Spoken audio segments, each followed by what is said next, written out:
All right, all right. What it do, everybody? This is your boy, KQKC Boxing Network, and this is the morning after show. Me and my co-host, Knockout Boxing 86 TV. What's going on, Knockout? What's going on with you, What's brother? good? What's good, OG? What's up, everybody in the building? Smash the like button. We back for another morning after show, ready to talk some boxing, man. We got a lot to talk about, so I'm ready Oh to get yes, to it. sir.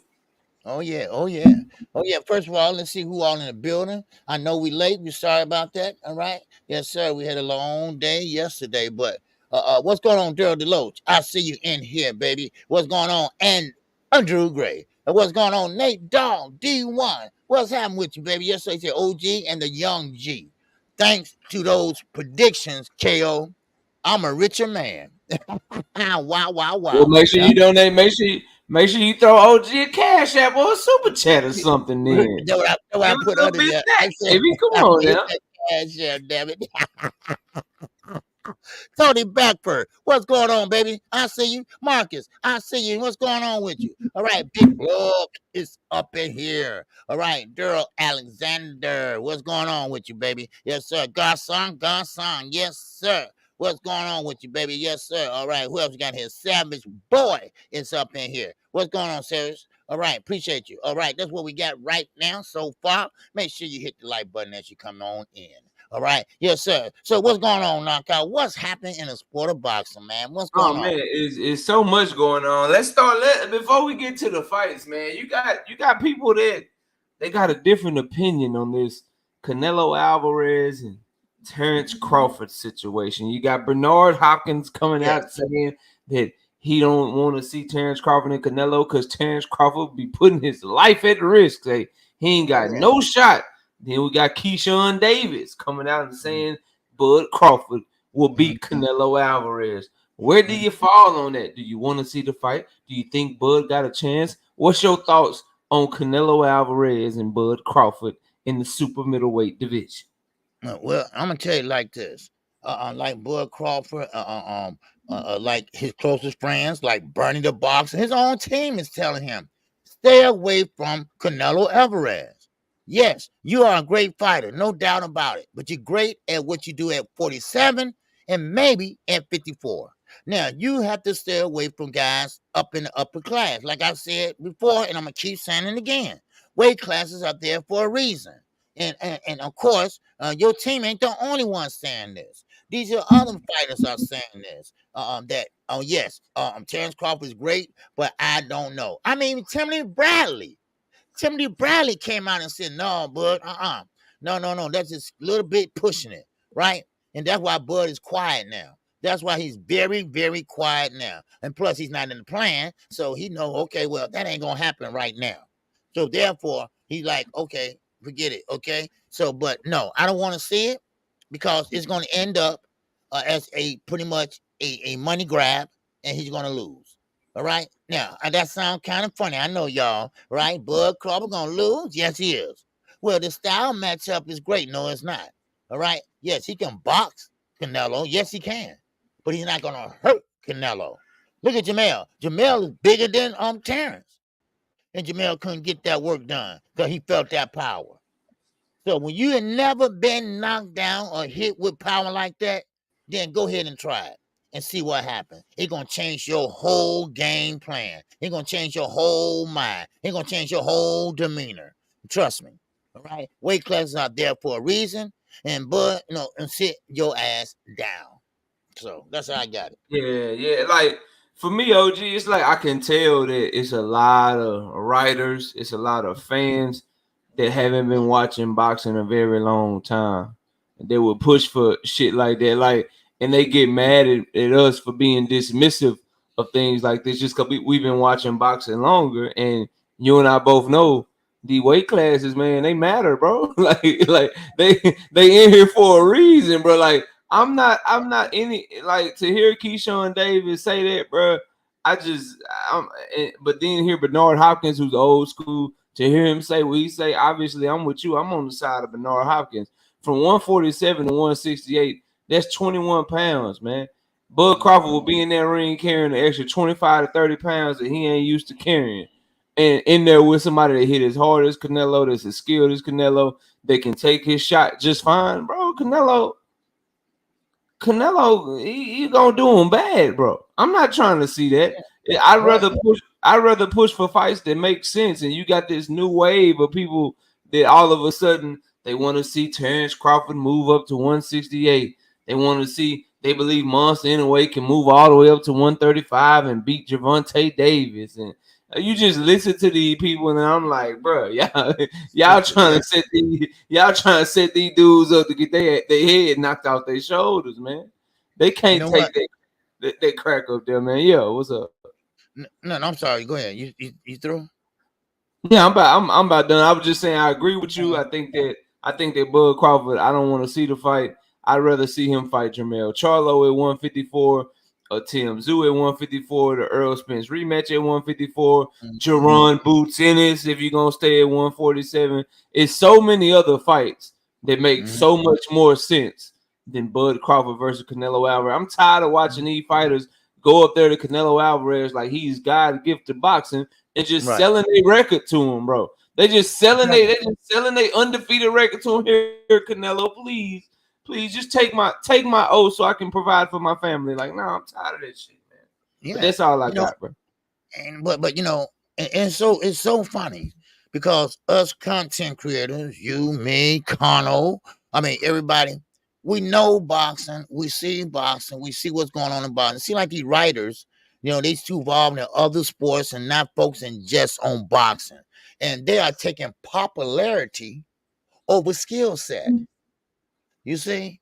They will Yeah, put Gervonta Davis because he's popular, he's skilled, everything, and put him in there with Canelo. It don't make sense, but they popular. All right. So that means that we want to see it? No, no. Just because Bud Crawford is great at 147, that don't mean he's gonna be great at 150, 168. Come on. Y'all not looking at the content of it. Y'all taking the popularity over skill set. And that's what they're doing.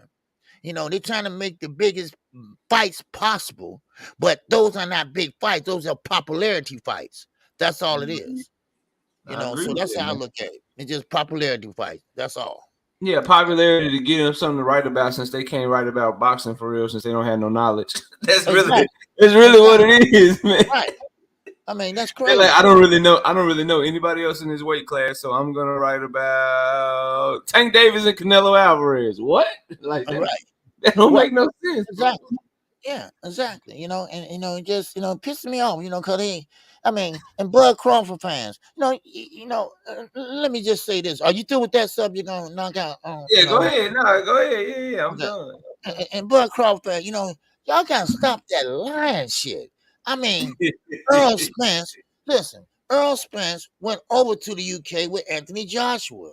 All right, they kicking it. They stablemates now. All right, he didn't go over there to work out with a new trainer. He didn't go out there and drop Derrick James and got a new trainer. Y'all tripping. What is wrong with y'all? I mean, the man already took a L. That ain't good enough, man. I mean, y'all really itching my ass. I'm serious. I mean, Earl Spence, he took, kind of like a slight vacation, kicking with Anthony Joshua, they in the stable together. They friends now, and stuff like that. So he went over there with him. He did not get Ben Davis as his new trainer. But now I came out with this also. No, I don't know. I don't know what's wrong with you all. I mean, I don't know. It's a screw loose or something like that, but y'all just getting carried away. Y'all just reaching. Y'all reaching. Y'all want this man to do so bad. And no, and I'm a big Earl Smith fan, but not big as a Jamel fan. But still, right is right and wrong is damn wrong. You know, I mean, please stop wishing bad on this man. Stop trying to make things look bad or worse than what it is. Listen, Derrick James and Earl Smith's been together since the amateurs. All right. Now, like Derrick James said, he answered this question a couple of days ago. No, no, we are still working together. All right? No, that ain't gonna happen because we've been together for a long time. It's hard to find a chemistry with a new trainer like they have, especially in this late stage in your career.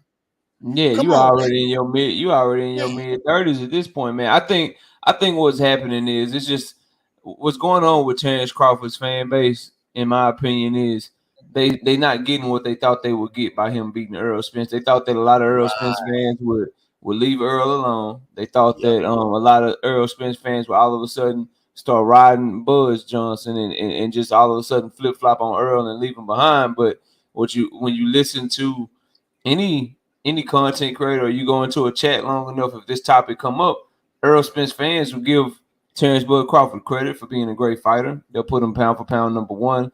They'll say that he's the best fighter in the world and he beat Earl and all of that. But what they won't do is act like they don't rock with Earl no more. Like ain't nobody like you like who you like in Yeah. certain people, bro. Like if you a true fan of Earl and you became a fan of his because of things other than boxing, then you could never be a Bud Crawford fan because they just behave so differently. Right. They one of them will tell you the truth, the other one will lie to you. You know what I'm Right. saying? One of them will shoot you There you straight, go. the other one will go all the way around the mulberry bush and tell you some bullshit. So that's what's going on, man. It's a way to poke it. I don't even think it's a way to really report anything or a way to Mhm. really try to act like they're giving you some news. It's a way to try to upset Earl Spence fans. Oh, let me let them know that they fighter left Derrick James. Like it's just Right. Right. crazy ass shit like that, man. Ain't nobody paying no attention to it. And even if he did, bro, that's his prerogative. People get new trainers and work with new people all the time. Who cares, bro? You know what I mean? Like him and Derrick, if that happened, they had a great run, but they both telling you that they still together and they ain't going nowhere. So who cares, bro? like it's just one of them. It's one of them things where it's just funny, man, and it's grasping at straws, and people are just they trying to run with anything that they can because they didn't even know Zerto Ramirez and Joe Smith Jr. was fighting. You know what I'm saying? They don't know nothing about Cecilia Right. Breakers and Terry Harper that we about to talk about because they ain't real boxing fans, bro. Exactly. When Terrence Crawford retire, they're gonna find another fighter, like not a fight, another fighter that they can support because they don't really support the sport as a whole. They're gonna find somebody else that they can latch on to, and then just only watch his fights or only talk about him and all of that. That's how this shit go, man. It's not a lot of people doing what we doing, covering the sport the way that we cover the sport because they don't really love the sport like that, man. That's all that's going on with that shit. I'm not studying them dudes, man. They can talk whatever they want to talk and do all that shit. It's not gonna work though. True boxing talk gonna stand the test of time, man. It is what it Mhm. is. You know? Yeah. Yeah. Yeah. What's up, Dr. Marks? But I'm just trying to see what's the. I don't understand why, because your guy won. Your guy getting all the praise and this and that. Why go that route? You shouldn't even have Earl Spence in your mind anymore. I mean, yeah, the rematch, yeah, okay, I get that, but you shouldn't have him in the mind. I mean, y'all should be moving on to someone else. But when you bring up Booth, they won't talk about that though, right? Now, of course, he found out he ain't part of the plan with PBC. So now, what? Like I said the other day, they ain't talking about nothing else. Now they gotta go back and reverse and go back to Earl Spence because no one Yeah, else. I told people that's his biggest fight. I don't know why people acting like he had all these other options and shit. We Right, saw what happened when he went outside of Earl and tried to have options. Motherfucker fought David Avenesian, bro. So right, what are you gonna do? Like, there's no other eye. You gonna get that man his rematch at the weight class that he said he wanted, or right, if you don't, and they allow you to just walk, where you gonna go, bro? right, What you gonna do? You might well rematch Earl. See if they'll make a fight with Boots. See if you can get a fight with Jamel Charlo. See if they can make a fight with you with Tim. So them your fights, bro. You not finna cash out on Canelo.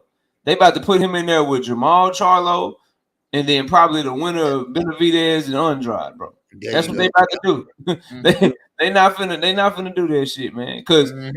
truth be told, Jamel Charlo kind of that fight kind of turned people off from Right, wanting to see Canelo in there with a smaller man, bro.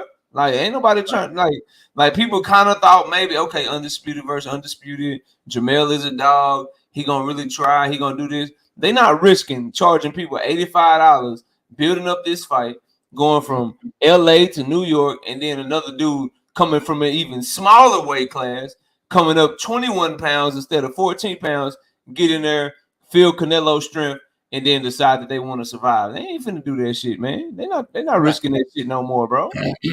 And this is why I was trying to explain to them the other day on the live stream. PBC, they paying Canelo all that money. and you know they had a plan already. Now, yes, it's supposed to be Earl Spence, but Terence Crawford kind of spoiled that. All right, then there's gonna be Jamal, but Jamal wasn't ready with the head, know what's going on in his head and everything. So Jamal said, "Hey, I'll step in for him." So he stepped in, and now the winner of David Benavidez and Demetrius Andrade. Well, whoever wins that fight will get Canelo. But no, let me take that back. If Demetrius wins, he don't get Canelo. He won't get Canelo. If he win anyway, he don't get him. They still want that David Benavidez and Canelo fight. Now, one thing about it, why they won't give it to him? Because the reason why is this. Because they don't have a land. Or as Blue Blood put it, I quote him, shout out to him. They don't have a land. Terence Crawford, all he has is Omaha. Demetrius Andrade, he don't have anything but Rhode Island. That's it. They don't have a fan base they're gonna pay, and they don't have big numbers. So PBC, and no, don't give me that Adonis, okay? I heard that too. No, that ain't true. Adonis is down at 160. All right, that's just a make believe. Somebody picking and choosing words he was saying. Right, Adonis is not part of the plan. All right, that's the plan. And Jamal was the plan at first, but his head ain't right. Now, of course, the end is gonna be David Benavidez. All right. The David Benavidez or Jamal Charlo. That's it. Then if Terence can get a fight, then he might be on the way to door, or Canelo might be out the way to door. But Demetrius Andrade and Terence Crawford, y'all not part of the plans. And that's why, and Terence Crawford knew that. He knew he wasn't part of the plans. That's why he said, "Nah, I'm off with Jamel now. I'm off with Jamel now." Because he knew he wasn't gonna get the fight. Come on. Man. They planning your boy versus Tim Zoo, man. Yeah. I was so sure that your boy gonna beat Tim Zoo, but after that performance, OG, I don't know, man. I don't know. I don't know what's up with Jamel, but let me ask you about this. Real quick, let's do a couple of fights, man. That women's fight, Terry Harper and Cecilia Breakers, early in the afternoon, man. What they called it a draw. The crowd was upset. Eddie Hearn was upset. What did you think of that fight between Terry Harper and Cecilia Breakers when you were watching it and calling it, man? I get it why they was upset, because Terry Harper, she did fight her butt off. Cecilia Breakers, now I'll call her the women face of women boxing. Okay, because she had done it, went undisputed for a long time, but now she's older and she's on her way out. You can see that, and her performance can show that. Terry Harper was a dog in there Saturday. Terry Harper was taking punches and still coming back and giving counters. So I think Terry Harper, I mean, it was a close fight, but I think she should have got the nod. I don't think it should have been a draw. Sometimes when it's a draw, that means, they can't, get it quite right, So, but I think Cecilia Brackett's got a draw just on the strength of who she is. But right now, she's on her way out the door. She's slowing down. And Terry Harper, I mean, KO, she been in there with everybody. Yeah. She fought everybody, and she's a dog. And, and she have a great personality and accepting the draw, and keep pushing. Like she accepted the losses and keep pushing. So, I mean, you got Amanda Serrano. She's fighting also coming up, Yeah, 3-minute rounds. Right. 3-minute rounds. Yeah, I want to see if she got that gas tank. That's what I want to see. Yeah, man. Because now I would like to see a rematch with her and Katie Taylor, but Katie Taylor about to lose to Chantel Cameron again. They about to fight again. Chantel Cameron about to beat her ass again. Man, I'm telling you, the women fight, man. I'm telling you, man, and these are the great women fights, man, I haven't seen in a long time. But like I say, I think Cecilia Brackets, I call her the face of women boxing.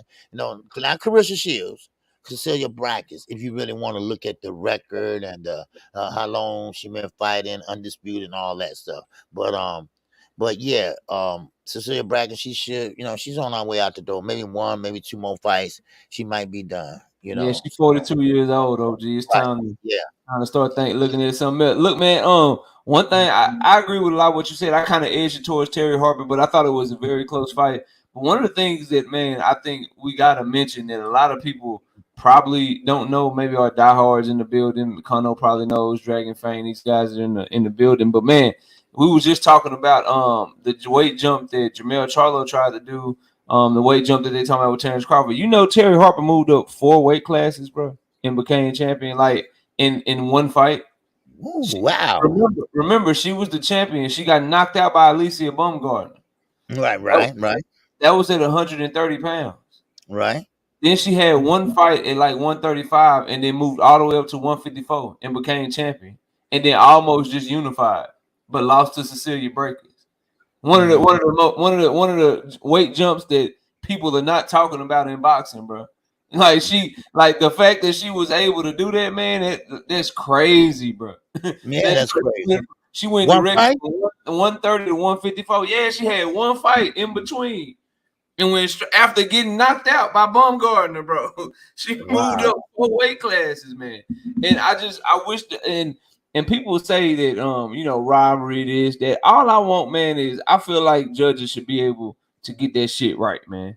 Like if somebody edged out the fight, get the shit right, because you never know when she'll get an opportunity to unify up there again. Because if Cecilia Breakers decides to retire, that belt is still vacant. Now you got politics and promoters and shit who can get their fighter shot, and now you never get to fight them because they with this promoter and you with that promoter, and it just fuck up your chance at history, man, and your chance to kind of etch your name in the history books. Because to do that and become unified, that's saying a lot. And then now it's a lot of fights at 154 or girls coming up from 147. She could have maybe got a Sandy Ryan fight or got in there with another 154-pound champion because she got 2 of the 4 belts. It messed up her opportunity to get money and get a good payday. When in reality, bro, she probably should have won that fight. She probably should have won that fight because she was coming on strong. She was firing back with everything. So she was leading sometimes. She was countering Cecilia. You could see that Cecilia was kind of getting tired at the end of the fight, and Terry Harper was turning up a little bit. And I felt like she won the fight, man. But, it is what it is. We'll see what's next for her. But like you said, Cecilia Breakers, outstanding career. Probably in an argument for the best female welterweight of all time, because that was a division she was at undisputed for so long, and kept defending until she eventually lost to Jessica McCaskill a couple of times. Again, I feel like because of McCaskill's style and she's rough and she was coming forward, and Cecilia Breakers was like 38, 39 years old when she was fighting her and shit. So she didn't have her legs or whatever, but definitely a great woman fighter, and definitely held the women's sport down. But I do feel like she lost this fight, man. I feel like she lost the fight. Yeah. What's up, Thomas Hill? What's going on? Yeah, so that's the thing about Terry Harper. She got a nice, she still got time. She still got time, but like you say, it's hard to get back that fight that she lost, because the politics play a big part of it and things like that. And Eddie Hearn, I mean, maybe he can pull something off. I don't know. But right now, I understand why he's mad. I think because Terry Harper, like she won the fight. She was hitting her and coming back counter, and she was standing her ground too. So the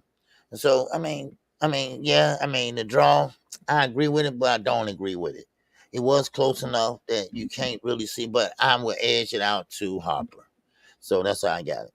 So yeah, I ain't mad at that, man. So there's a big fight that people in talks for right now. Oscar De La Hoya and Bob Arum, man, they didn't confirm that they looking to make Ryan Garcia and Teofimo Lopez in February. Wow, man. What do you think of that, man? Them boys getting it on at 140. I like it not only as a fight, but there's a back angle to it that I like as well. But what do you think of them working on that fight, man? Well, first of all, good idea. You're crossing across the street, whatever. You got Golden Boy and Top Rank. That's cool. But see, I gotta see Ryan. In his fight coming up against Durant. All right, because that's a tough fight, bro. Man, that dude is tough, man. That's a tough fight. I don't know if people know who he is. That's a tough ass fight, bro. Oh yeah, because I talked about this other day, and I'm thinking, well, why would Oscar throw him to the wolves like that? Coming off a knockdown by Tank, right? I mean, what you want to call it, knockdown, take a knee, whatever, right? Why would you throw him in there with a guy like that, right? But You're gonna have to talk. You're gonna face these guys sooner or later. You're gonna have to face these guys sooner or later. And you tall enough, you big enough, and and he's not totally a loser. I mean, he got a left hand. And he can use the left hand, and plus what Derrick James added on to his arsenal. I want to see that, and that can tell me how he would do against Lopez. Now, Lopez is the type of fighter he fights on who the level of fighter he's fighting. If he fighting a Lomachenko, he gonna rise to that Lomachenko level. If he gonna fight below Lomachenko type of level, he gonna go down to that level. So so whatever style of fighter he's fighting, he rise to that style. Now, one thing about Tio, yeah, his pop might be crazy as hell, but he can box. He can box. And one thing about it, he got a little power too. Now, Ryan, he's got the height, he got the reach. So I want to see what he's gonna bring. I want to see what he's gonna bring to the table. And that's a good fight to make. We're talking about 140 division. And that's why I keep telling everybody.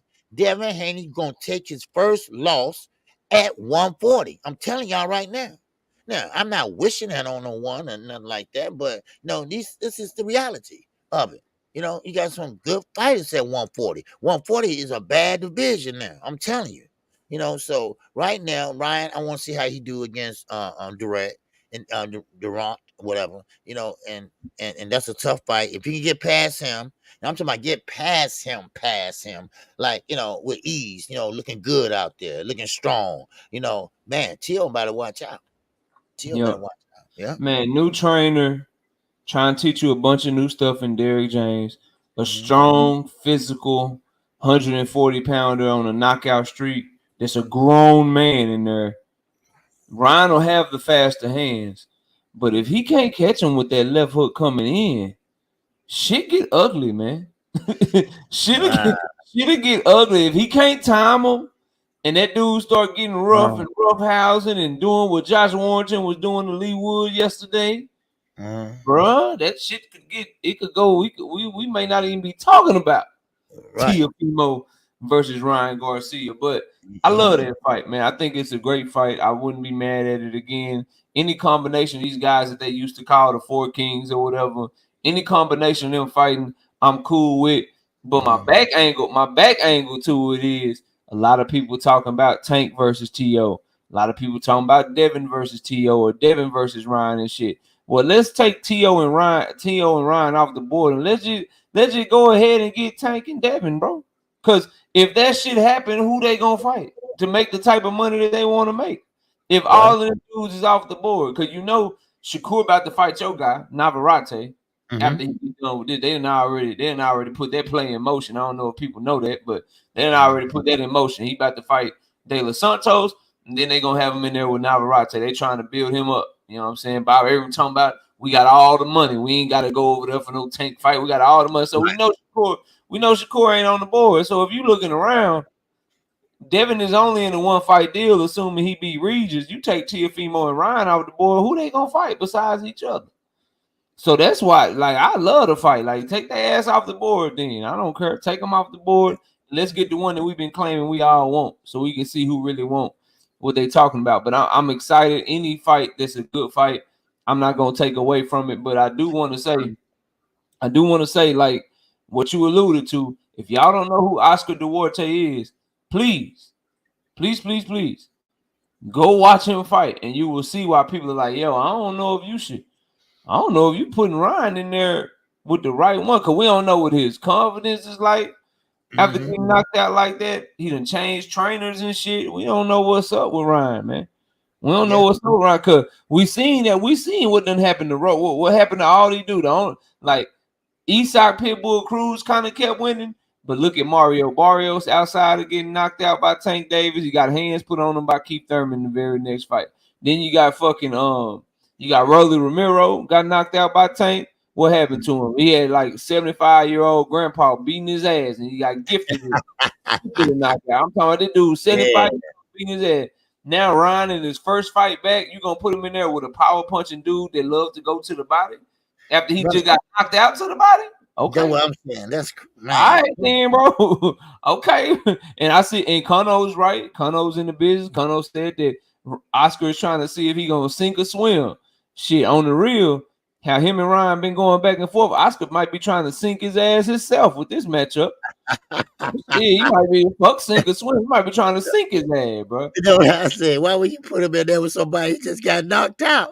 like, like say, bro, you just got knocked out to the body. I'm gonna put you in there with a dude that throw nasty ass left hooks to the body. Like, what the fuck? Like, why would you do that to him, bro? I don't understand it, man. But let me ask you about the main event that afternoon, man. Yesterday afternoon, man. That Josh Warrington Lee Wood fight, man. Lee Wood came from the depths.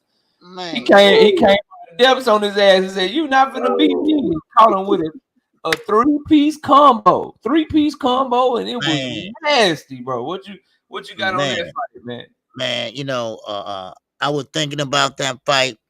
And as the fight was going on, as I was calling, I said, man, you know what? Josh Warrington, he's up on his toes running in and, headbutting and then get in the clinch, trying to work with the free hand and hit behind the head. And, he going to keep hitting until the referee say something.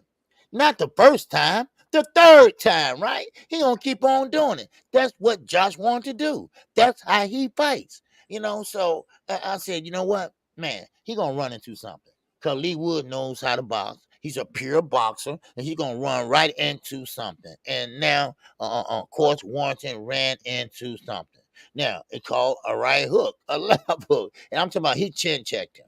He chin checked him, and, he wobbled him. But listen, I mean, Warrington was doing this since round number one and all the way through the fight. Now, of course, Woods, matter of fact, I think Woods behind on the scorecards because they still had Warrington up. They still had Warrington up, and but Wood, I mean, he didn't know that, or maybe he did. I don't know. But still in all, he let loose. He let loose because he knew that, hey, listen, this guy is roughing me up. This guy is punching me everywhere, and what I mean, he just was tearing off on him. So, so Woods thought about it. He put his hands together, man, and he let his hands go. I mean, he let him go. He let him go, and he let him go with authority too. And I mean, he had some mustard behind them punches. And he caught Warrington, right on the chin, as he was going down. Then caught him again as he was going further down. So, and Warrington, he trying to get up to beat the call. And see, this is the first mistake. When you box, and this is what Jamel did, and I'm not just saying because of Jamel, but this is what Jamel did. When he got woozy, he got hit on the equal limber right there. He said that's the first woozy shot he ever felt. Well, when you hurt, take a knee, or when you get knocked down, stay down till you get your head together. Don't rush to get back up because you're gonna start being wobbled. And then when you say, okay, I'm okay, knowing you ain't not okay, then that's when they're gonna come in and finish you. Now, some people can recoup real fast, just like that. I know a lot of fighters can do that. They can, get knocked down and get back up and recoup real fast after a good shot. But then, but it's called, it's not being a coward. It's called smart boxing. But Warrington do that. Warren got straight up and he was like, man, like leaving the bar drunk. That's how he was walking, like he was going home, leaving the bar as he had turned out one all night, right? Yeah. He walked over to his corner and the bell hadn't rung yet. They had to call out the fight. You making them think you drunk than a motherfucker, man. Right. That's what I'm saying. I'm like, oh man.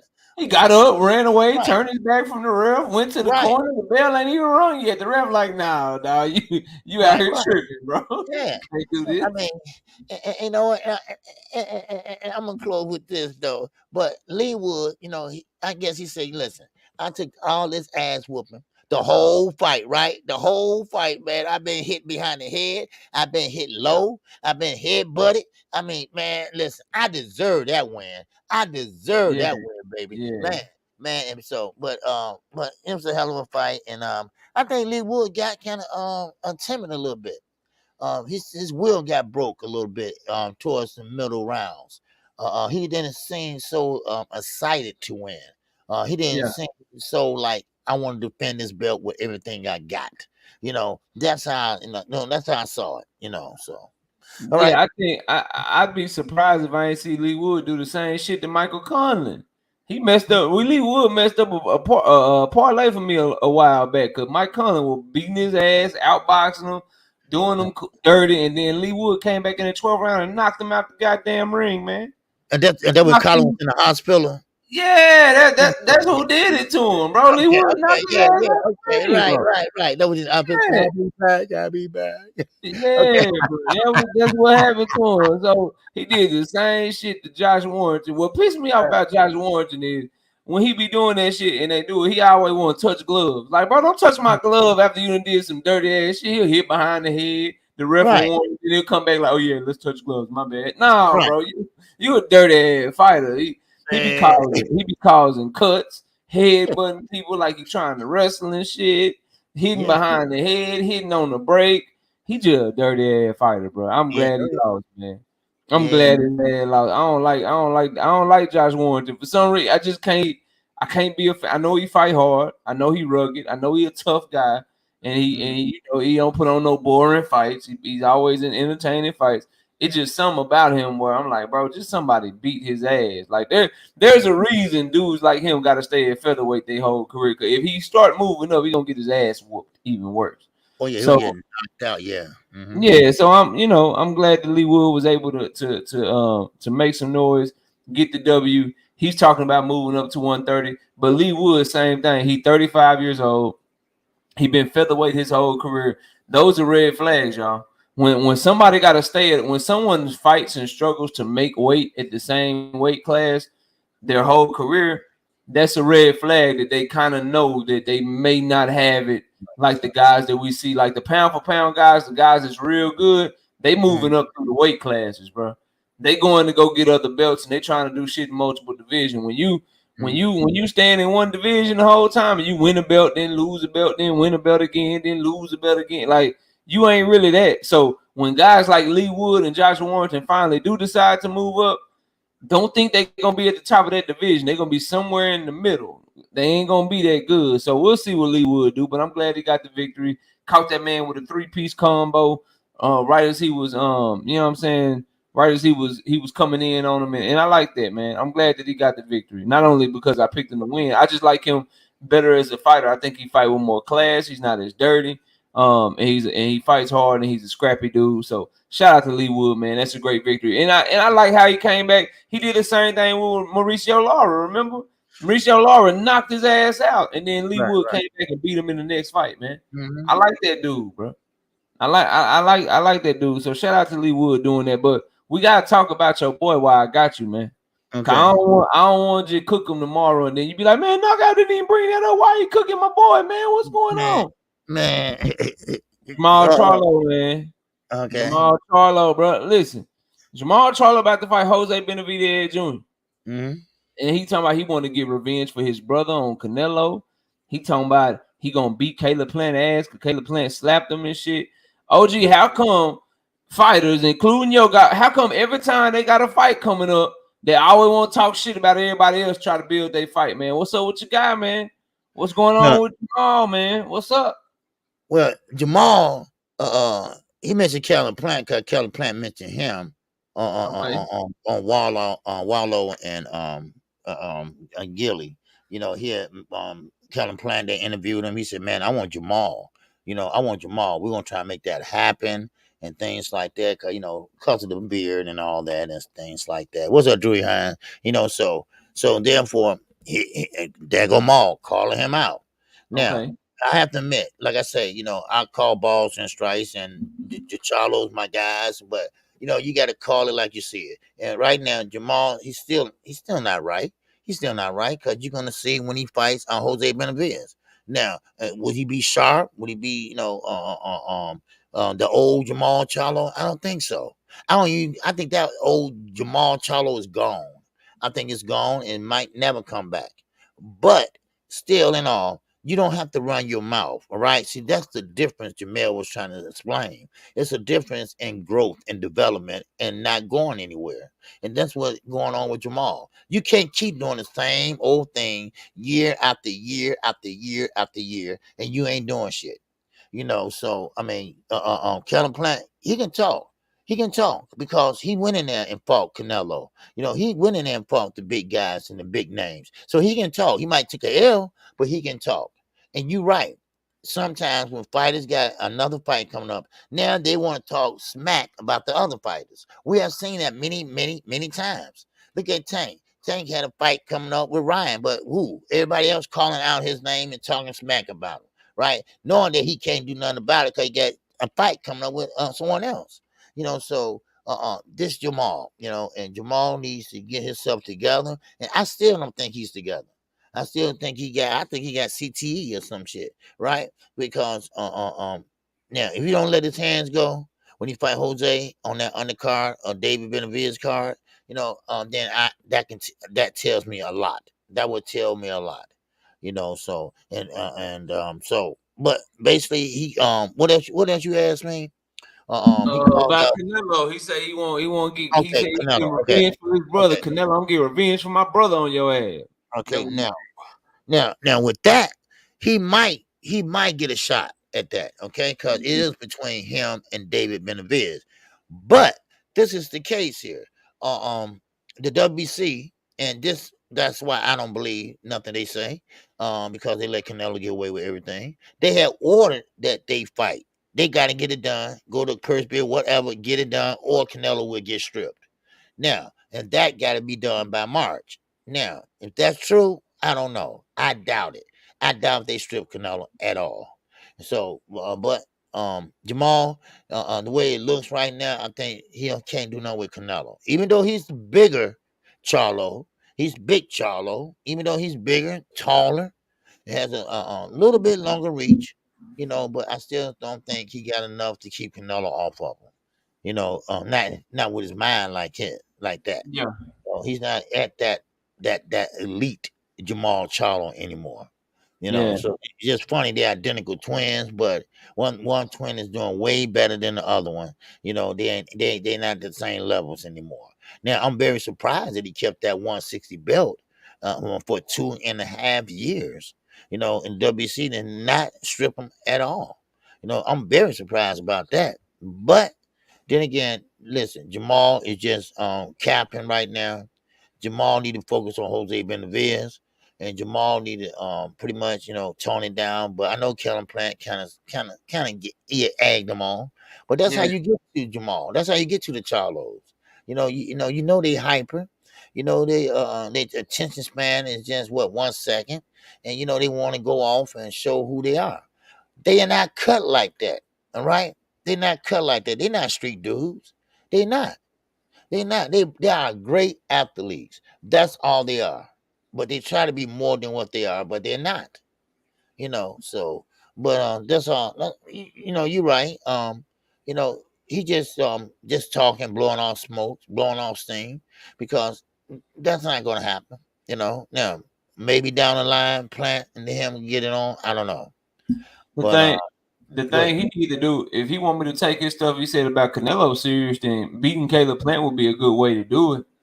You know what I Mhm. mean? But right now, talking about Canelo from a weight class below him, until I see you fight at 168, I'm thinking he just wants the check that his brother got. He just trying to get that Canelo check, man.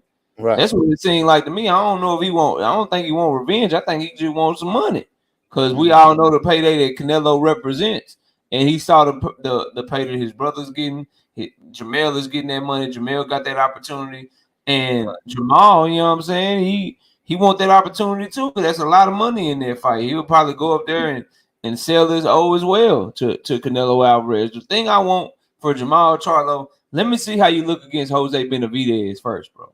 Let me see how Mhm. you look against Jose Benavidez, and then if dudes really, the only way you gonna make somebody like me believe that you Mhm. are trying to fight Canelo Alvarez and actually beat him is if you Mhm. take a fight or two at his weight class first, and Okay. then acclimate yourself, show that you're there to compete, beat somebody that's either a common opponent or somebody that he won't, you know what I'm saying, that he Mhm. won't fight. Like what David Benavidez is doing, OG, he letting me know that he really gonna come to try to beat Canelo, Right. because he's preparing himself. He fought Caleb Plant. He's trying to get Demetrius Andrade out the way. He's building himself into where he can get Mhm. in there with Canelo and possibly compete with him, because he's fighting similar dudes dudes that are big, dudes that are at 168, and he's being more disciplined and making the weight better and showing that he really wanted. But coming up from 154 or coming up from 160 or doing a tune-up against Jose freaking Benavidez in Right. preparation for Canelo when you've been out the ring for 2.5 years, I don't believe you want to beat him if that's how you doing, bro. I'm gonna believe it. Right. You just want a check, bro. You just want a motherfucking paycheck at this point. Like that's what I'm gonna believe because you can't tell me otherwise because you're not showing us that you're really preparing to try to go in there and beat that man. So for Jamal, it's a lot of fighters that do this, man. They always got something to say about a bigger fight or a better fight, or they're always willing to get in there with the best when they got another fight coming up, man. They all do it, and it's so damn frustrating, man, and it's so annoying because we can't get them to talk like that when they free. We can't get them to talk like that when they free, and it just makes me mad, man, to watch these guys do that. But I hope that Jamal can have a good performance against Jose Benavidez, and then I hope he can defend his belt against Carlos Adames, or if he moves up to 168, please fight somebody before just fighting Canelo, bro. Because if you go from 2.5, 3 years out the ring to Jose Benavidez Jr. to Canelo Alvarez, your whole family gonna be done got their ass whooped by Canelo Alvarez, man. Like that's what's gonna end up happening to you, and I don't want to see that shit, man. I don't want to see shit happen to them boy. But that's all I got on it, man. Let's talk about this Beck the Bully fight. Let's talk Okay. about the main event. Beck the Bully and Atlantis Fox. What'd you think of that, man? What'd you think of that fight? Beck the Bully ended up getting the stoppage. Atlantis Fox was upset with the stoppage, but you got to throw back. You got to throw some punches back. What do you think of that, man? I think he should be ashamed of himself. Reason why I say that because he's taller, he has a longer reach, and he's just a bigger fighter. And he let Beck the Bully push him back, and he sat there and tried to fight off the ropes. Now, he's not very good fighting off the rope because he's standing straight up. And then he's trying to hold the phone, trying to roll with the punches. Well, Beck, the bully, he got to jump up to throw them punches because he's taller and height. So Beck the bully, what you do? You go down to the body and bring them hands down. And that's what he was doing. Now, of course, he was trying to use a jab, and he did get a couple of great jabs in there. But Beck Bully walked right through those punches. He has great heavy hands. His hands are naturally heavy. And every time he throws, man, you can feel those punches. Now, Beck Bully, he's not nothing great, but he's a puncher. He's a brawler. He's a come forward type of pressure fighter. That's who he is. Beck the Bully, he can get outboxed by a boxer, but Fox, and who is Mikhail Fox, older brother, I can't see him boxing. Yes, he was changing from rope to rope, from corner to corner, but he didn't give me enough. He didn't give me enough. He got that jab going. Yes, he had that stick rolling, but that wasn't enough. He looked like he was keep on measuring. You put it out there as a measuring stick, but that was it. Then he tried to throw overhand right, and it was short, always short. So he wasn't engaging like I thought he would. Now he did get in a couple good shots inside the clinch, as he was working with that free hand inside there. But he still did not show me a lot. Beck the Bully pretty much was feeling pretty good, up on his toes for a minute, then land at will. He was landing at will in the southpaw stance. Now, yes, it could be that hey, maybe Fox didn't like that southpaw stance, or maybe he couldn't figure it out. I don't know. It usually throws a lot of people off. But right now, I think Mikhail Fox. I'm not Mikhail Fox. I think Fox. He could have did a way better job than that. Especially when you find a guy shorter than you in stature. I don't know what he was trying to roll with, but Beck was jumping up and hitting him with one or two pieces. So that's how I see it. I think Fox. No, he didn't do well at all. So but that's what my take on it is. I think Beck the Bully, he's a dominant fighter. Like I said, he's heavy handed, pressure, whatever. But at the top level, he would get outboxed. They would figure him out. because he doesn't use a jab. So they'll figure him out sooner or later. So that's how I Yeah, see I agree. I agree with everything you said. Atlantis Fox, man, he had a 9-inch arm reach advantage, bro. Right. 9 inches. That's almost a foot. And you mean to tell me you can't pump your jab out? You can't keep him at distance. You can't sit down on the right hand and keep him from coming in, because it ain't like Beck the Bully had head movement, or Right. he was just coming forward with a high guard, maybe going to his right, to his left a little bit, and then just jumping in with power shots. And you couldn't do nothing to make the shit hard for him to get in on you, bro. Atlanta and Fox just you play basketball. You know some dudes just big for no reason, bro. Right. Just Yeah. tall and sorry, bro. Like I don't know what else to say. Like, dude, be on the basketball Right. court, 7 feet tall. Right. You can't even slide a piece of paper under his goddamn foot when he jump. Right. Just trash. Just trash, bro. That's what Atlanta and Fox was last night, bro. Just big and tall and long for no goddamn reason, bro. Like, God Damn, man. damn, dog. But Beck Man. the Bully went to his body, jumped in on him, Uh, overpowered him. But Beck the Bully only 5'9", and you kind of alluded to it at the end of what you were saying. 5'9", 70-inch arm reach. He started fighting them big dudes up there at 168 that actually got cracked. That's gonna be right. longer than him. That's gonna be able to walk him around the ring and walk him in the shots. It's Right. gonna be over for him. I mean, he got knocked out. This is no disrespect, but when Gabe Rosado is knocking your ass out, even though you came back and got the victory, when Gabe Rosado knock your ass out, that's all I need to see. Right. That's Right. all. I'm just waiting on you. He one of them ones, OG, that they get all this hype behind and shit. I'm just waiting on him to run into the right one so I can make some money. That's it. Soon as he run into the right one, I'm gonna make me some money off his ass. Cause I already see what's coming. You put him in there, one of them dudes with some cracks, some counter punching ability, some good movement that ain't scared of him and shit. They can take a shot. They gonna do him dirty, man. Yeah. They gonna do him dirty. But he put on a good performance in the co-main event, man. He did all right. I ain't mad at it. I'm more disappointed in Atlantez Fox not using his reach, not using his height, not trying to box, and then got the nerve when you letting this man throw like 20 punches and you don't throw nothing back, and then you mad at the ref trying to push the ref up off you for stopping the fight. You should have been catching and shooting and throwing something back. Anybody swing no 20 punches at your ass and you just in the high guard and shit up against Right. the rope. You trying to roll with him and roll Yeah, with him, bro. and he can't fight off the ropes. The point of rolling with shots is the people roll to get momentum. So I don't know if y'all know that. It's a counter punching style, bro. You roll with the shot because you're trying to roll back and fire something back. He just rolling and ain't throwing shit back. He just rolling. He ain't throwing nothing back. You supposed to throw that. That is the point of rolling with your shoulder. Is to throw some shit back. And he ain't do none of that. Mm-hmm. He ain't do none of that. So I ain't mad. I ain't mad for Atlanta Fox. I just hope that he, you know what I'm saying, next time if you get another opportunity, remember that you got the arm reach of a goddamn heavyweight. Remember that you 6'5" and use that shit. And try to see if you can box. Because what he did yesterday had me highly, highly disappointed, man. It is what it is, man, on that one.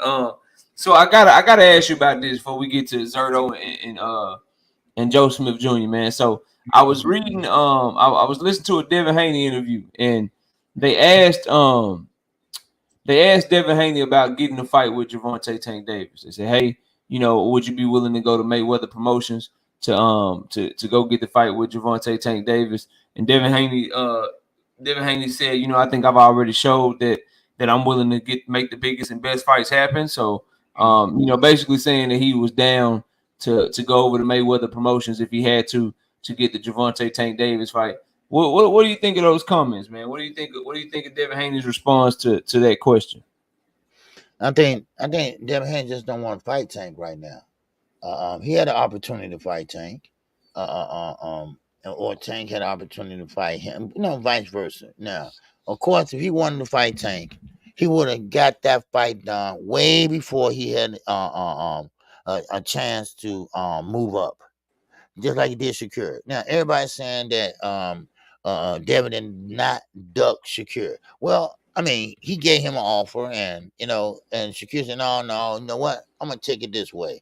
I'm gonna take it and do a purse bid, whatever, and he would have got more money. But Devin heard that. Devin said, "Ping, he gone, right? Ping out, I'm gone." Well, with Tank. Everybody knows Tank carry a big stick. We all know that. Okay, we know that he's the A side. No matter what fight he is in, it don't matter if you undisputed or not. We know, like I say, Tank is the A side as far as coming to put butts in the seats. He does that.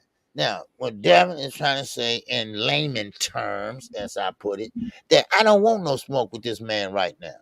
I don't want to get in right now, and now I'm not at the favorable weight because I can't make the weight anymore, and he is not going to get me to do a catch weight. So basically, he's trying to save face. That's how I look at it. Now I might be wrong. I might be wrong, but one thing about it is though he's trying to say, face and trying to say, listen, right now, that fight can't get made or whatever, whatever he said, So I mean, it just, it mind boggles me because these are the good fighters, and the best should be fighting the best. Now, before Devin would have left and went up to 140, which I think Tank and him could make that fight happen, but of course, Tank already fought twice this year, and he took a hiatus and said, "Hey, look, I need a break or whatever, whatever he did, and he said he'd come back next year, which is okay with me. I don't care, I think they couldn't get it done fast enough, the grand arrival and all that stuff. So, Yeah. but with Earl and all that. So, but anyway, still in all, I think I think Devin don't want to fight him right now. I think he just want to test his skill set with other fighters like Regis Prograis. And I'm gonna still stick to this. Now I know we might have some Devin Haney fans in here. And I'm not hating. I'm not hating. Trust me, I'm not. But I think Devin picked out the weakest link with the belts. With a belt at 140. I mean, let's think about it. Except for Rolly, and Rolly, he's on a medical leave. He's legally retarded, so he probably, playing with a puzzle or something right now. I don't know, but he picked out the weakest link at 140 that has a belt. That has a belt now. Let's not get it twisted. That's how I see it. Now he might show me something different when he fights on December the 9th. Maybe Devin come out there and do something different. I don't know. But that's how I see it on KO, man. I I mean, think I don't think you hating if you look at Regis' last performance and you compare it to Mhm. Subriel Matias' last performance and Teofimo's Right, last performance. I right. mean, the only champion that looked weaker is Rolly because Rolly really was getting his ass whooped. So Yeah. it is what it is. But all I say, man, and people that watch the channel, they've heard me say this. I just want Devin Haney to focus on Regis Prograis. If you get asked a question about Tank Davis, just say you focused on Regis Prograis. And the reason I want that OG is because Mhm. between the time he got out the fight with Loma, all the way till Mhm. he announced the Regis Prograis fight, he had every opportunity to keep that same energy that he had, that him and his father had when Tank when they were tied up. When they was in the middle of the 3-fight deal with ESPN and shit, you couldn't Yeah, get yeah. Devin or his daddy to shut up about Tank. You know what I mean? You couldn't get him Oh, to you couldn't get him I know. to be quiet about him. You know what I'm saying? Like at all, bro. Every interview, like the Loma fight coming Right. up, they talking about Tank. The second fight with Cambosos coming up, they talking about Tank. The first fight with Right. Cambosos coming up, they talking about Tank. So for me, man, to see all that and then see how they completely change their energy after the Mhm. Loma fight, and then now that Regis is done, now they're about to fight Regis. Now all of a sudden we'll do anything and everything to get the Tank fight again. Like I'm not trying to hear that shit all over again. It's the same. It's the same. It's the same shit, man. It's the same Right. stuff over and over and over again. And Devin Haney fans get mad at me, but that's just where I'm at with it, bro. Right. I'm tired of the talking and shit, bro. I'm tired of you got all bro. He literally willing. He literally saying I'd be willing to sign here to get that fight. I think I've proven it. I'm willing to sign here, sign there, but didn't say nothing about that shit when he was running around this bitch trying to talk to Top Rank about Shakur, trying to talk to Top Rank about this fighter, trying to talk to motherfucking DAZN about this fighter. He didn't say that shit not one time, bro. Not one time. And now all of a sudden you get No. asked the question. You got a fight with Regis coming up, and now here you go again, bro. I just want him to focus on Regis, bro. That's where I'm at with it. Motherfucker asked you about Tank Davis. Do what with your fans. what guys like bullying and everybody, what they hate is when Tank Davis got a fight coming up and people ask him about Devin and shit like that, or ask him about Shakur and them. For the most part, he'd be like, well, I'm focused on this fight. I don't really want to talk about them guys. I don't want to say their name and shit. Devin, do that, bro. Do that. Quit trying to sell your fight off this man back, bro. Do that shit right there. Say that you don't want to talk about that shit. You done moved on. You at 140. You going for a championship at 140. And that's what you want the questions to be about. And that's what you want the focus to be about, bro. Mm-hmm. Stop doing that shit, man. Stop doing that shit. I don't like that shit, man, at all, bro. Because it seemed like, and that's why I be getting on them, you making the shit seem like you just a clout chaser, bro.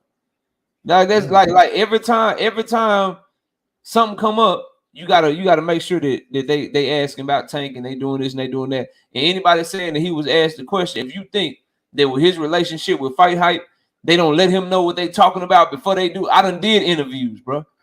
You gonna let the person know what we want to ask you about and shit like that, especially somebody as big as Devon Haney. So miss me with the he just answering the question, KO. Yeah, all right.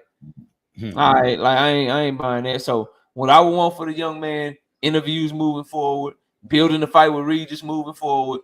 How about you just tell them that you focusing on Regis and talk about that fight and sell that fight? Because hey, bro, Floyd Mayweather is fighting on the same day as you. The San Francisco 49ers are playing the Seahawks in the same goddamn city the day after you fight. You need to be focused on selling your fight, bro. You need to be focused on selling your fight. And the reason I say that, OG, is because that fight needs to sell if we want to get big fights in the future, because it's huge ramifications of that shit. We just saw Earl and Bud underperform. So boxing needs to show the suits and shit that, hey, man, when two black American fighters fight each other, it can sell. Because if this shit don't sell and it do bad or it do worse than him and Loma, guess what that's going to do? Everybody going to be apprehensive. The PBC, all the people that make these fights, they're going to be apprehensive to put Devin Shakur, Devin and Tank, all these black Americans, because they'll be like, y'all don't sell. We got to put y'all in there with somebody different race so we can try to get some money back so we can sell. You know what I mean? So this shit needs to sell, bro. So I think everybody should buy the fight, push the fight, and Devin and Bill need to be selling that fight, bro. They need to be selling that fight and not doing, because the shit that they've been doing, we got a fight coming up. Let's make sure we talk about how bad we want Tank and how all these guys is ducking their life. That shit don't work, bro. If it worked, he'd be bigger than what he is. So try something different. Actually sell the fight that you in and quit trying to have the fight that you in while selling people a whole nother fight that ain't even happened yet. That's what they need to be doing, bro. And that's all I got on that, man. Yeah. So, okay. I just want to mention this real fast. Yes, sir. About Deontay Wilder, right? Deontay Wilder. Now, I need your opinion on this, or anybody in the chat. Now, one thing about Deontay Wilder, he's still kind of young, still ready to want that smoke. He wants to fight just about anybody. And right now, I see Anthony Joshua. He apprehends about fighting Deontay Wilder. Now, Deontay Wilder cannot get a fight if his life depended on it right now. Now, are they trying to blackball Wilder, or people just scared of him, or people just don't want him to get hit with that right hand? That's the thing about it. So Deontay Wilder, he waiting on Anthony Joshua. But like I say, don't put yourself in the Earl Spence situation where you have to sit there and wait when you can take a tune up and and stay limber or whatever and get your name back up and notice. But I think everybody's dodging Wilder right now. Right? That's what I think. I think everybody is dodging Wilder right now, and they don't want to get in there. So I agree with that, because like we can talk about like Anthony Joshua can try to do interviews and shit, trying to sell us on his warrior mentality, and he want to go to that place where they give him a great whatever the fuck he said, some crazy shit he said a while back. He can say that all he want to, but as a fighter, damn well if cruiserweight Alexander Usyk had your ass reeling and was about to stop you. If Andy Ruiz is putting you on your ass 4, 5, 6 times and got you running away and shit in the second fight, boxing and shit, right. Bro, he know what's gonna happen to him the moment the moment Wilder's right hand breathe on him, bro. That's what I said. Yeah, he know what's gonna happen to him. Saying to Andy Ruiz, bro, You was getting tagged up by Chris Areola, bro. Chris Areola was landing straight right hand after straight right hand after straight right hand. What the fuck you think Deontay gonna do, bro? Like, sometimes it's just that simple. If you getting hit by this guy, and this guy over here is more explosive and can get it off faster and hits harder and is more of a dog, we all know what's gonna happen, bro. So Anthony Joshua is like, damn, I'm saving. He might fight Wilder OG in his farewell fight. But as long as he might got some fights left, he gonna keep doing what he gonna do. He might fight Deontay Wilder when Deontay Wilder turn 40 years old. Like, you understand that this man done knocked out or knocked down everybody he ever been in the ring with, bro? Yeah. Oh yeah. Like they know that shit, man. They know that shit. That's what he doing, OG. He trying. He knows what's gonna happen to him, even though he can act like he don't know what's gonna happen to him. Derrick James, who was training him, can act like he don't know what's gonna happen to him. All them fans and shit can act like they don't know what's gonna happen to him, bro. The moment, like I'm talking about, like 4th round, 5th round type shit. The moment Wilder gets his time and lands a clean right hand, Anthony Joshua gonna be asleep. Yeah, he gonna be asleep, bro, and he know that. He know he ain't got no chin. Like you know when you like motherfuckers know when they ain't got no chin. They know when they can't jump high. They know when they run slow. Like he know he can't take that punch, man. That's what he waiting on, bro. That's what's taking so long to get this fight, man. In my opinion, that's what I think, man. Yeah, so I think that's why I say I think Wilder should not sit there and wait, going out there and get a tune-up, but still and all, nobody want to fight him.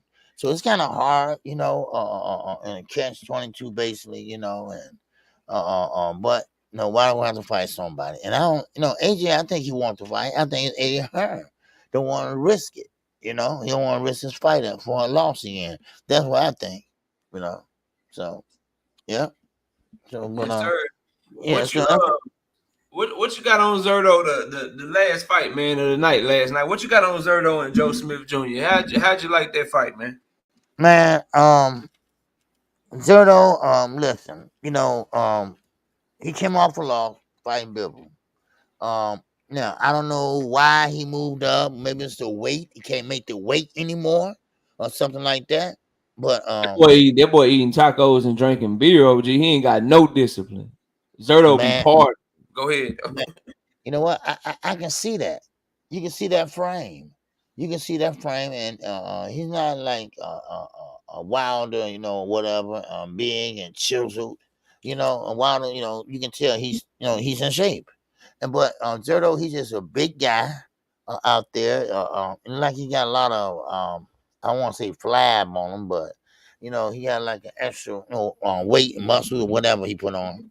But no, Zerto, he was doing good at first. He was doing good at first, kicking off the first round, maybe the second round. And then of course he came back, Joe Smith. He came back with an overhand right, and he was pumping out that jab all night.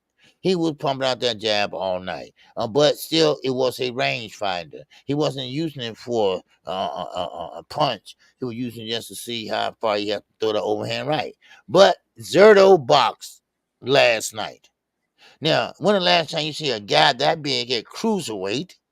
And let me remind you, cruiserweight ain't nothing but a pit stop. I call it a pit stop, rest stop, waiting to go up to heavyweight. That's how I look at it right now. All right, but you got Badu Jack up there and a couple other fighters. But still, Zero, I think he did pretty good. All right. Now, when he moved up in weight, he pretty much came with a different style. He's stepping around. He's using his angles now. He's doing things that he never done at 175. He never done those things, at least not that much. But still, Zero was standing right there, and he was throwing a lot too.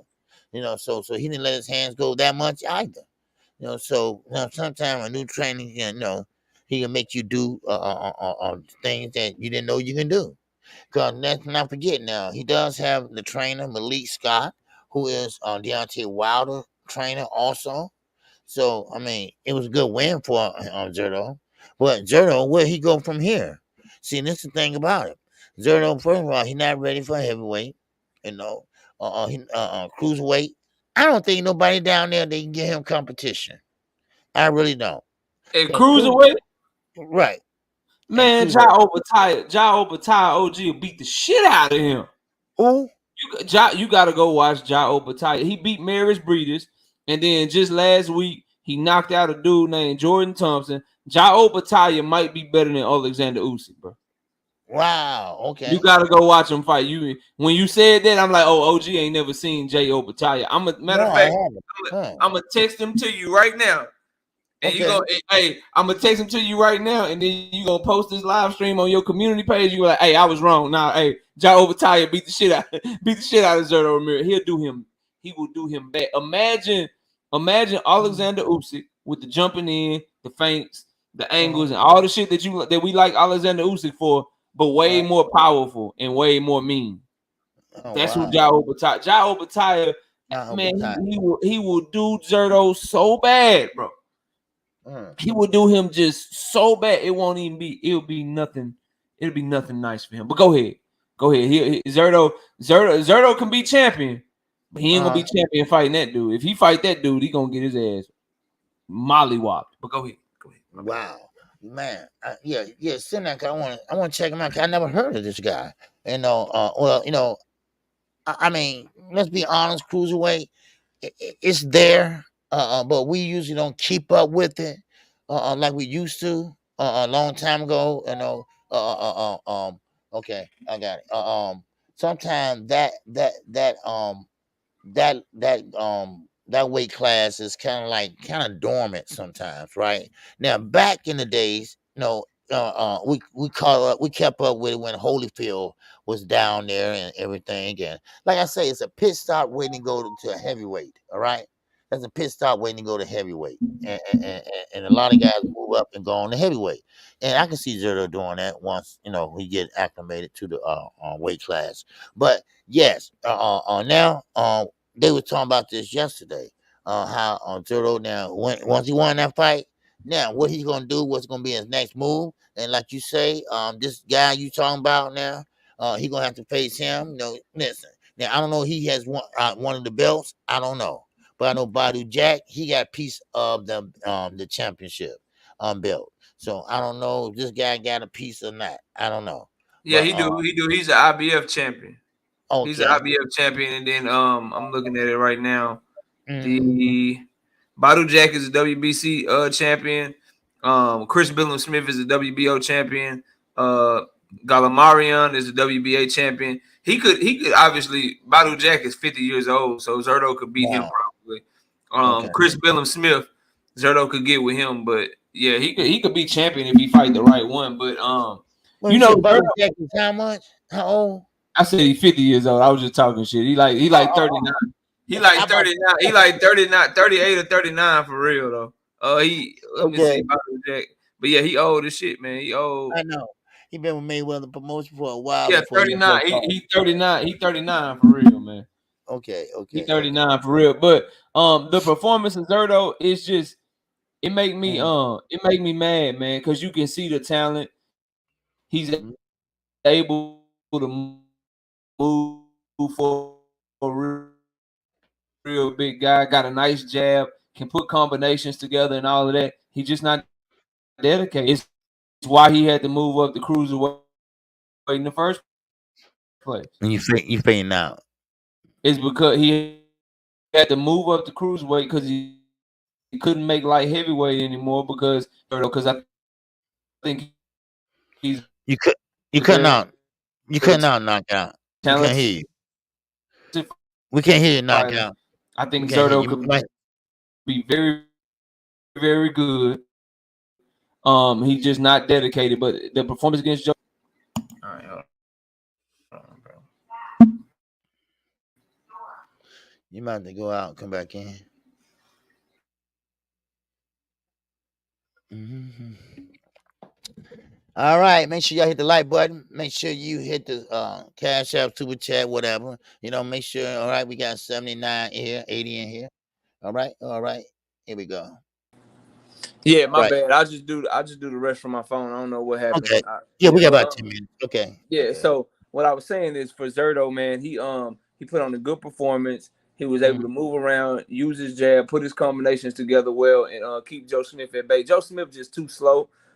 He's powerful, but he's just too slow. Mm-hmm. His feet aren't that good, so guys with boxing skills are able to they're able to do things with him. And I knew Zerto would win because his hands are faster. He got the better feet and the better skill. But I'm disappointed in Zerto because you can see the talent, and I'm disappointed in Oscar De La Hoya too because of the way that he moved him. Number one, Zerto built up all them wins, so as a result, when it's coming that easy to you, it can mess up your work ethic. So what is he known to do now? He parties, he be chilling, he don't be making weight. He missed it. His last fight that he had that was supposed to be at 175, it got called off because he missed weight by like 14 pounds, bro. Wow. Yeah, that fight got it was supposed to be a fight that he was having. It got canceled because he barely made it to the 180s, bro. And Damn. he was supposed to be fighting all the way down to 175. That's why he moved up to cruiserweight, not because he's going through divisions, trying to become champion and shit. He moved up to cruiserweight because he just wasn't disciplined to make the weights that he's supposed to be at. And anytime guys are moving up, not to be great, but because they lazy, Right. that tell you all that you need to know right there. So does he have the talent? The WBO champion is Chris Billum Smith. Maybe he can beat him. The WBC champion, as I said, is Badu Jack, 39 years old. Maybe he Right. can beat him. But you want to talk about that guy, Jao Pataya. Man, he ain't beating him, bro.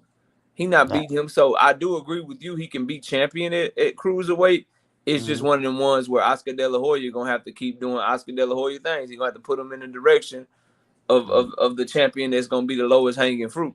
And that'll probably be Badu Jack, to be honest with you, because Chris Billon Smith is young, he rough, he rugged. He can give him a run for his money, but Badu Jack might be the one that he might be able to edge out a victory against. And I'm mad at Oscar De La Hoya. This is what happened when you let somebody like Zerto Ramirez, Jaime Munguia comes to mind. You let these guys run up 39, 40, 45 fights, and now they rest on their laurels and they don't work hard. Think about it, OG. Remember Yeah. Jaime Munguia Yes. fainting? He was fainting Yes. and passing out trying to make weight. Right. Cause Mm-hmm. these dudes, they not even motivated because they know you feeding them a tomato can. So they're Right. not even motivated to make the weight because they're like, oh, this is easy. I don't have to work hard. I'm gonna beat this Right. dude ass because I'm just better than him and more talented. He done found me another cab driver, or he don't Right. want got the janitor for the local high school for me to fight. So I'm good. And as a Right. result, they build bad habits. They don't work as hard, and they Uh, end up losing when they finally do step up. Jaime Munguia is the safest bet in boxing right now. That the moment he step up, you know he gonna get his ass whooped.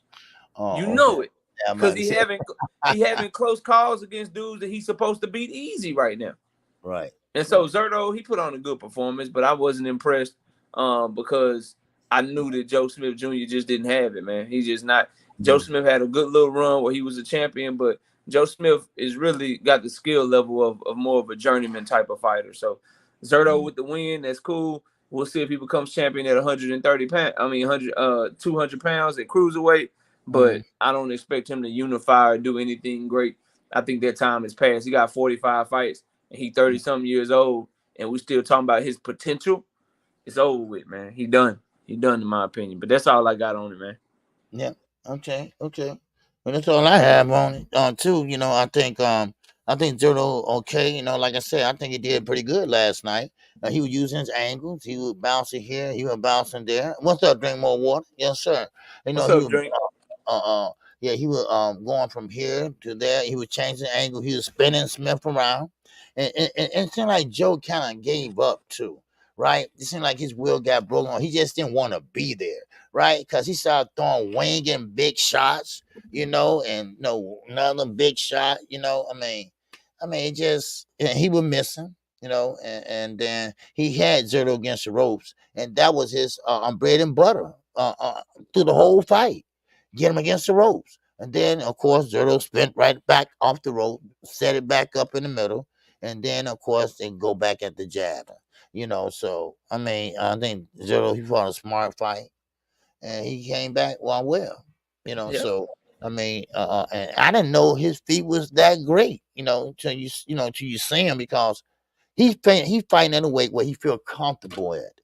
He fighting at a weight where he didn't have to struggle. So sometimes when you at a weight like that and you don't have to struggle, it start flowing better. everything, your whole game plan, everything start flowing better. And I know his power would carry up there too. So yeah, yes sir. So we got so next week, man. For everybody, Janabek, and Vincenzo, they unifying their titles at middleweight. So that's gonna be on ESPN Plus. Keyshawn Davis is on that card, so we got Keyshawn Davis in action next week. You got Richard Torres Jr., the heavyweight, is fighting next week. Tim right. Tszyu versus Brian Mendoza on Showtime is happening. So it's a lot of great boxing, OG. You might have to put a poll and see what they want you to call, because they come on at the same time, man. Yeah. Yep. I'm gonna need that. Yeah, I need to put one up. Yep. Yes, sir. So yeah, Bruce Gass said Zerto outboxed when he had to and outslugged when he had to. Yep, he did. Yeah. Oh yeah, Bruce. For real. All right, what's up, Miggy? What's going on? So that's all. Oh, that's all we have for you today. You got anything else? No, sir. No, sir. Just y'all come catch us live next Sunday morning. I'll be live this week, Monday, Wednesday, and Thursday at 7:30 p.m. Central Time. And y'all be sure to hit the OG like button and catch him live when he'll be live at 11 a.m. every day this week, man. He always live, man. So y'all come enjoy a good lunch hour boxing talk with OG. And that's all I got, man. I ain't got nothing else. Okay, well, that's it. Thank you all. I am KQKC Boxing Network. And yes, sir, you know how we do it. We're going to close it out with, we living it up. All right, knockout. I catch you. All right? All right, peace. Peace and love. All right, peace. This song is dedicated to all those ballers out there and all those hustlers. And just people out there just getting their money on, you know what I'm saying? To all of you haters. All right. Let me get the super chat real fast. Okay, we got Miggy. What's going on, baby? In the super chat, he said I got Mendoza stopping Tszyu next weekend. Okay, man. I hope that happens. All right, I hope that happens, man. Because I ain't saying I dislike Tszyu. It's just that I would like to see Mendoza win. And Tszyu, he talks a lot of garbage sometimes against Jamel, and he start crying that it's not fair that he get to fight Canelo and not me. He already out with a hand injury, so I want to get in there and fight. So anyway, all right. Appreciate you, D1. Appreciate your drink.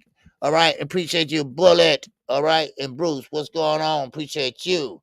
All right, and I appreciate everybody that got up. Drewy, what it do? And I appreciate you. All right, yes, sir. I appreciate everybody that got up this morning to listen to some boxing talk, because all you see is me and Knockout Boxing every Sunday morning. We're the first face and voice you hear.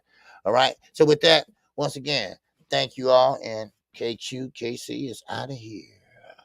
All right, and we had a good day of boxing too, man. I'm talking about 8 straight hours of boxing and fight calling, baby. Yes, sir. We are working. We are working over here, baby. All right. So, all right, y'all have a good football Sunday. And I'm out of here. Let's finish it up, baby. This song is dedicated to all those ballers out there and all those hustlers. And just people out there just getting their money on, you know what I'm saying? To all of you haters, just remember this. I'm living it up, y'all.